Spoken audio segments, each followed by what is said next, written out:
Psychologue. Psychologue. Mais qu'est-ce que ce métier? Qu'est-ce que fait une psychologue? À quoi ça sert la psychologie? Vous aussi, vous vous posez la question? Je vous donne toutes les réponses juste après ça.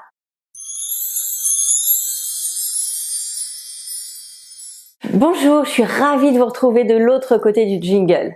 Je me présente, je m'appelle Séverine Oliévin, je suis psychologue et coach. La psychologie est le métier de psychologue. Comment faire pour être psychologue? Quel parcours est-ce qu'il faut pour être psychologue? Tout simplement, il faut s'inscrire à l'université après avoir eu son bac. Vous allez vous inscrire à la fac de psycho, comme on dit. En France, c'est le seul parcours pour être psychologue. Et vous faites un master 2 en psychologie. Quel que soit le thème que vous allez choisir, quelle que soit la spécialité que vous allez choisir, vous avez de la psychologie clinique, de la psychologie sociale, de la psychologie du développement, vous avez de la neuropsychologie, vous avez tout un tas de spécialités différentes et en fonction de vos aspirations, de vos goûts, de ce qui vous intéresse, vous avez le choix. Ensuite, vous avez votre Master 2 en psychologie. Bravo, vous avez le titre de psychologue. Pour cela et pour être référencé, vous avez une liste officielle qui est la liste Adélie. Donc vous allez vous inscrire sur la liste Adélie et ainsi votre nom apparaîtra dans les psychologues de France et en tout cas de votre région. Alors là, c'est bien, je suis psychologue, super. Mais est-ce que je suis vraiment capable d'ouvrir mon cabinet et de recevoir des patients? Est-ce que vraiment j'en ai la capacité pleine et entière? Eh bien non, pas tout à fait encore. Puisqu'il faut savoir que les études de psychologie sont des études très généralistes. Alors, nous étudions, et en France particulièrement, la base des études réside encore dans l'étude freudienne, et Freud est un précurseur de la psychanalyse, on ne peut pas le mettre de côté, c'est quand même lui qui a les bases de tout. Mais ça ne va pas suffire. Alors je parle de Freud, il n'y a pas que lui, hein. Nous voyons beaucoup d'auteurs, nous avons énormément de références. En gros, quand nous sortons de la fac, nous avons une bibliothèque théorique en tête et puis nous savons passer des tests. Mais de là à recevoir des patients en cabinet, c'est encore un petit peu light. Donc qu'est-ce qui se passe? Eh bien quand on est psychologue, on continue ses études même après ses études. C'est ce que j'ai fait. J'ai fait 7 ans d'analyse transactionnelle après mes études et puis je me suis formée à plein de choses, à beaucoup de, on va dire, de pratiques thérapeutiques, comme la technique par exemple de l'EMDR, qui est une technique de thérapeutique et qui permet de traiter les traumas. J'ai aussi des notions de PNL, je me suis formée aussi à l'EFT, je me suis formée aussi à l'imagerie mentale, etc., etc. Avec tout ça, effectivement, nous mettons des outils dans notre mallette à outils, ce qui permet d'adapter ces outils aussi en fonction de chacun, de chaque patient et de chaque problématique. Donc, c'est indispensable d'avoir une mallette à outils bien garnie. En tout cas, c'est préférable. Mais encore une fois, ça ne suffit toujours pas. Et là, vous allez me dire, mais que faut-il pour être psychologue? Eh bien, je crois qu'il faut du cœur, et avant tout du cœur. Un psychologue, c'est quelqu'un qui aime l'homme, c'est quelqu'un qui aime l'humain. Quand je dis l'homme, mettez un grand H, s'il vous plaît. Le psychologue est quelqu'un qui aime l'humain. Parce que lorsqu'on n'aime pas l'humain, comment accompagner les autres vers leur métamorphose? Comment écouter toute la journée les malheurs, les souffrances que l'autre peut ressentir sans en avoir marre? Donc je dirais que ça, c'est une des premières qualités du psychologue. Il doit aimer l'humain pour avoir suffisamment envie de l'aider à se transformer. Puisque la première mission, ou une des missions du psychologue en tout cas, c'est de permettre à l'autre d'aller mieux. C'est de permettre à l'autre de le faire avancer vers son mieux-être. Et puis, c'est d'aider les gens à vivre avec qui ils sont et à vivre aussi en acceptant leur part d'ombre, en acceptant leurs blessures et à trouver parfois quelques astuces, quelques techniques pour soit minimiser ces blessures, soit simplement apprendre à vivre avec, puisqu'on ne peut pas effacer les blessures.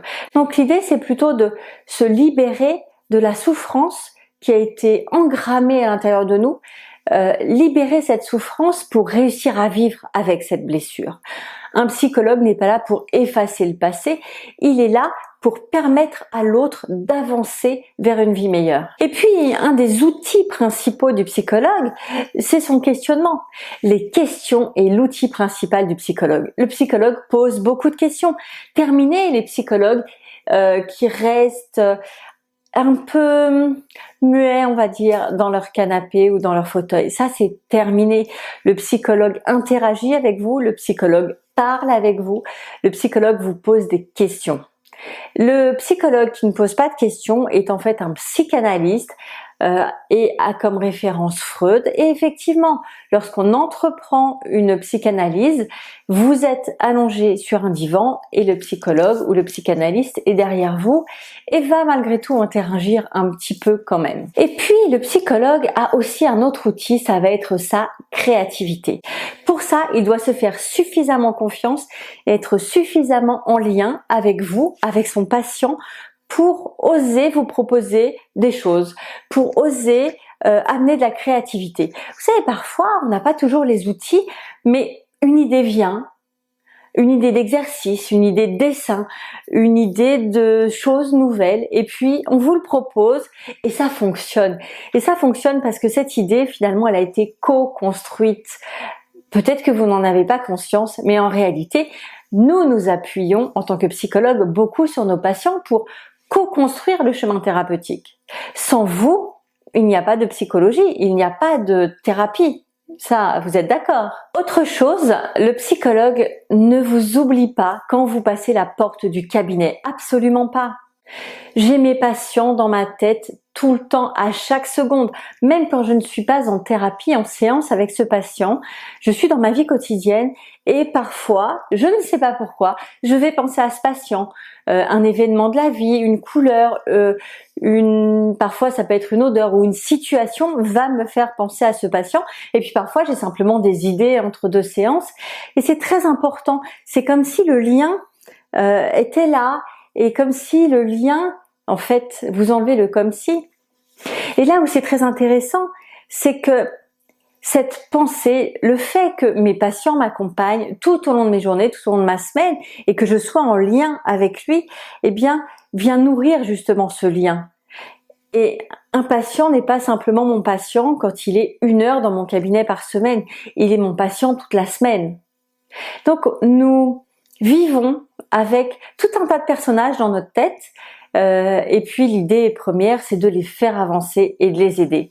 Et donc de trouver des idées et de réfléchir aussi pour eux et avec eux. Alors j'ai envie de revenir sur les qualités d'un psychologue et puis après je vous dirai peut-être comment vous choisir le psychologue qui vous convient. Pour moi, un psychologue doit être ouvert d'esprit. Pourquoi ouvert d'esprit? Puisque nous sommes formés pour écouter tout ce que vous allez nous dire, y compris les choses les plus inavouables, sans vous juger. C'est extrêmement important. Et cette ouverture d'esprit, alors on peut l'avoir, on peut l'acquérir nous-mêmes dans notre vie personnelle. On l'acquiert aussi parce que on a été suivi et on est encore suivi, supervisé. Et puis on l'acquiert grâce à vous, grâce à toutes les histoires que l'on entend finalement. On arrive à ne plus juger, à prendre, à recevoir plus exactement la parole, recevoir votre parole sans aucun jugement parce que c'est votre histoire et que votre histoire elle est importante. Même si je ne partage pas toujours les valeurs de mes patients, c'est ok, ce sont leurs valeurs. Chaque personne a le droit de penser comme elle pense. Chaque personne a le droit de réfléchir comme elle réfléchit. N'oubliez pas, nous sommes uniques. Je suis unique, vous êtes unique et cette unicité-là, c'est vraiment quelque chose à respecter quand on est psychologue. Et puis, une autre des qualités du psychologue, je crois, c'est d'être positif. Il faut aller bien.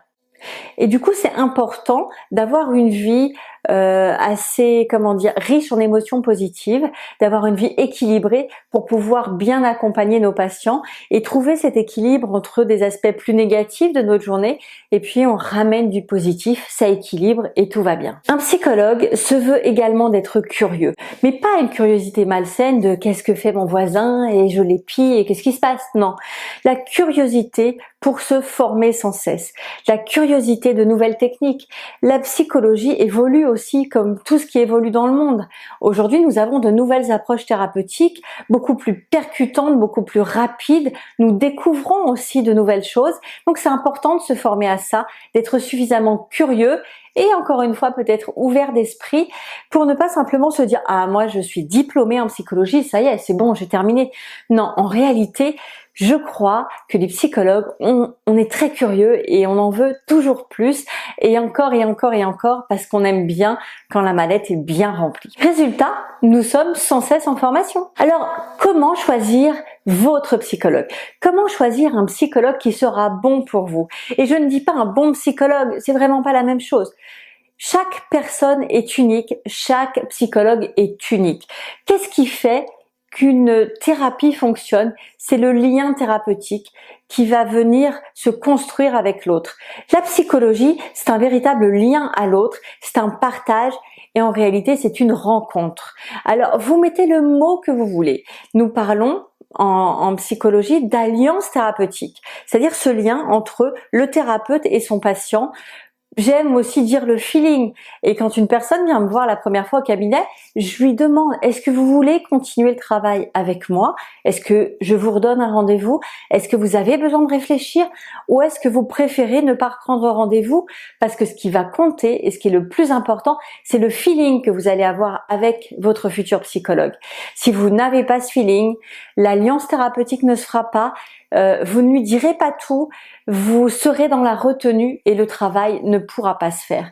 Donc écoutez-vous, ça se passe pas ici, ça se passe vraiment à l'intérieur de vous, vous voyez, dans votre ventre. Ce sont vos tripes qui vont vous guider, ce sont vos tripes qui vont vous dire « Ah, celui-là je le sens bien, j'y vais ». Ayez ça en tête si un jour vous avez besoin de choisir un thérapeute, un psychologue. Et puis j'espère que grâce à cette vidéo, le métier de psychologue et ce qu'est une psychologue sera un peu plus clair pour vous, que vous aurez un peu moins peur des psychologues et que vous oserez davantage pousser la porte d'un cabinet. Aujourd'hui, sachez que lorsqu'on va en thérapie, on n'y va plus pour 10 ans, c'est fini, vous ne prenez pas perpète et en fonction de votre problématique, vous pouvez avoir besoin de simplement quelques séances, voire un peu plus, mais tout ça, c'est en fonction de votre problématique et de vous. Alors j'espère que vous aurez aimé cette vidéo et que vous y aurez trouvé un maximum de valeur. En tout cas, si c'est le cas, n'hésitez pas à liker. Un grand merci également de la partager. Et puis si vous avez des commentaires, voire des questions, n'hésitez pas à me les poser, j'y répondrai avec un grand plaisir. Après avoir fait tout ça, je vous dis au revoir et à très vite pour une prochaine vidéo. À bientôt.